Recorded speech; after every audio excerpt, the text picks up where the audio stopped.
Hey everyone, welcome back. Ready for another deep dive? Always. Awesome. Today we're going to tackle something pretty profound, the Bhagavad Gita. Have you heard of it? Oh, yeah, definitely a classic. Yeah, it's one of those ancient texts that just seems to resonate across time, like a guidebook, but thousands of years old. It's incredible how relevant it still is, right? Yeah. Totally. And we're going deep specifically into Chapter 2. That's where the real core teachings start to kick in. Yeah, chapter 2 is where things get really interesting. For sure. So before we get into those teachings, can you just set the scene for us? Like, where are we at in the story at the start of Chapter 1? Okay, so picture this ancient India battlefield, right? And we've got Arjuna, this warrior prince. He's facing this huge battle, but it's not just any battle.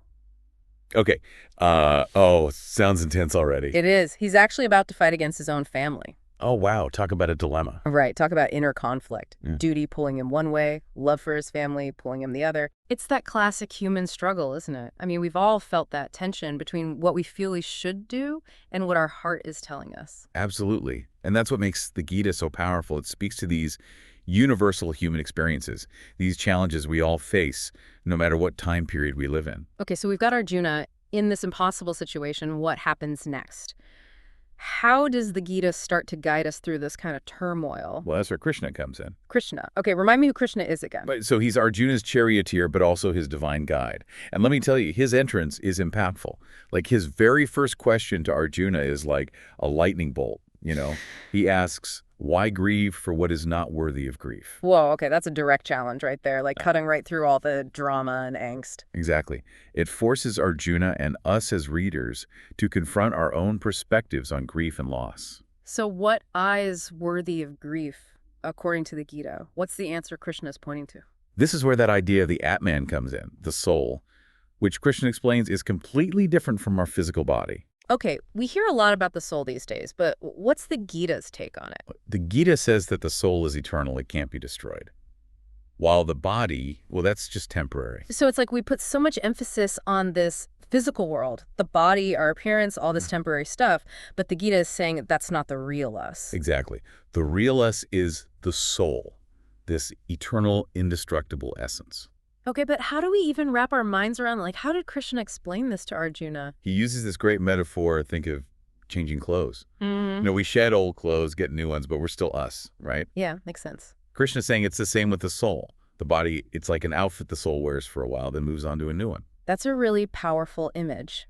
So if we really grasp this idea that who we are is beyond this temporary physical form, does that change how we should live our lives? I mean, how would knowing that the soul is eternal change things? That's where we get into some of the deeper teachings of the Gita, and that's what we'll be exploring next. Okay, can't wait. This is getting good. Well, think about it this way.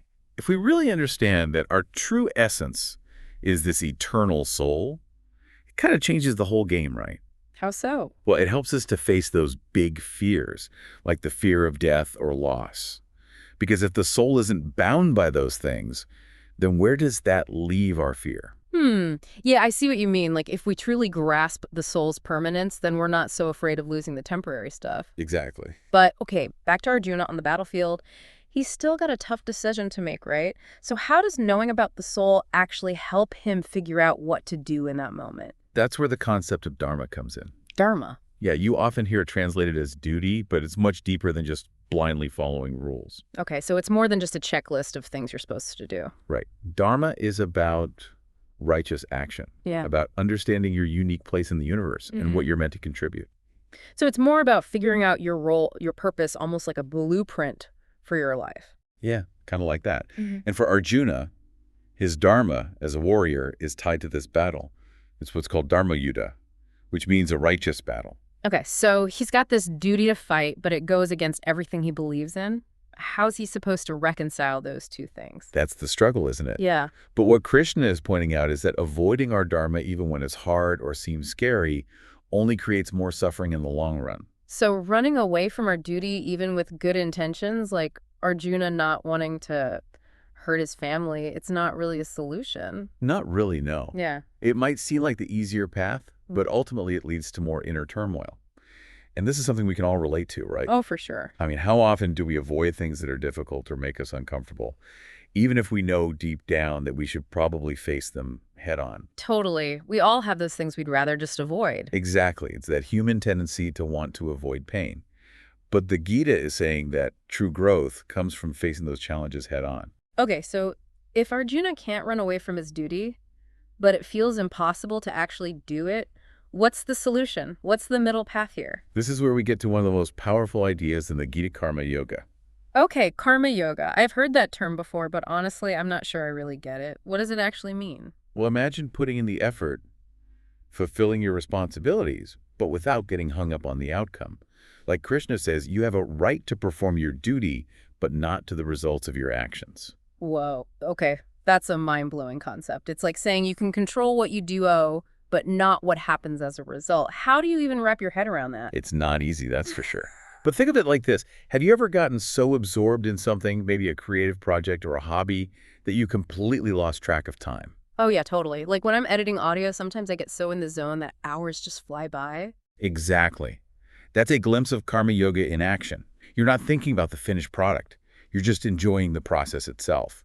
That flow state, that effortless action. That's what's possible when we detach from needing a specific outcome. That makes sense. So it's not about being passive or lazy or not caring about the work. No, not at all. It's more about shifting the focus from the end goal to the process itself, to finding joy and fulfillment in the doing rather than being solely attached to the outcome. So how does this apply to Arjuna's situation? How does karma yoga help him with this impossible battle? It frees him. It takes the pressure off needing to win in the traditional sense. Yeah, I can see that. It becomes less about conquering his family and more about conquering his own inner turmoil. Right, it's like the real battle is happening within himself. Exactly. And that's where karma yoga becomes so powerful. It allows him to act with clarity, courage, even compassion. Even towards the people he's fighting against. Yes, even towards them. He can fulfill his duty, his dharma, without being consumed by hatred or anger or the need for revenge. It's like he finds a way to fight with a clear conscience. Right. Knowing he's doing what he needs to do, but without getting caught up in what might happen next. That sounds like true inner peace. And it's achievable, not through some magical power, but through understanding and practicing these principles. The Gita gives us a blueprint, but it's up to each of us to actually apply it in our own lives. Okay, so we've got all these incredible concepts from Chapter 2, but I'm wondering, how do we actually put this into practice? It's one thing to understand it intellectually, but how do we actually live it? That's the million-dollar question, isn't it? It is. And honestly, there's no one-size-fits-all answer. The Gita is a guidebook, not a rule book. It gives us principles, not prescriptions. Okay, I like that. So how do we take these principles and make them real in our own lives? Well, one thing that's helped me is to think of it as an ongoing experiment. Experiment? Yeah. Okay, what kind of experiments are we talking about here? Well, take karma yoga, for example. Yeah. What if you pick one area of your life? It could be your work, a relationship, a creative project, anything really, and try to approach it with that non-attached mindset. Okay, so really focus on putting in my best effort, but then letting go of the need to control the outcome. Exactly. And as you're doing that, pay attention to what you notice. Do you feel lighter, more at ease, more joy in the process? It's like a mindfulness practice, right? Right. But applied to action instead of just thoughts and feelings. I love that. Yeah. Yes, it is. And you can do the same with the concept of dharma. We talked about discovered our purpose, our unique contribution. What if you spend some time reflecting on your values, the things that light you up? So it's about going inward, really listening to that inner voice that's guiding us. Yes, becoming your own inner archaeologist and unearthing those treasures that have always been there. And once we tap into those values, that sense of purpose, that's when things start to fall into place. That's like all the pieces of the puzzle start fitting together when we're living in alignment with our true selves. This has been such a great deep dive. I feel like I've learned so much about the Bhagavad Gita and how its wisdom can really be applied to our lives today. Me too. So for our listeners who are feeling inspired, what advice would you give them for continuing to explore these teachings on their own? I would say approach it with an open mind and a curious heart. Don't be afraid to ask questions, to challenge yourself, to see how these teachings resonate with your own experience. So it's about starting a conversation with yourself, with the text, with the universe even. Exactly. And you never know what insights and transformations might come up along the way. Well said. Thank you so much for joining me on this deep dive into the wisdom of the Bhagavad Gita. It was my pleasure. And to all of our amazing listeners out there, thank you for being here with us. We hope you found this exploration as insightful as we have, and we encourage you to keep diving deeper into these teachings to see how they can bring more peace, clarity, and purpose into your own life. Until next time.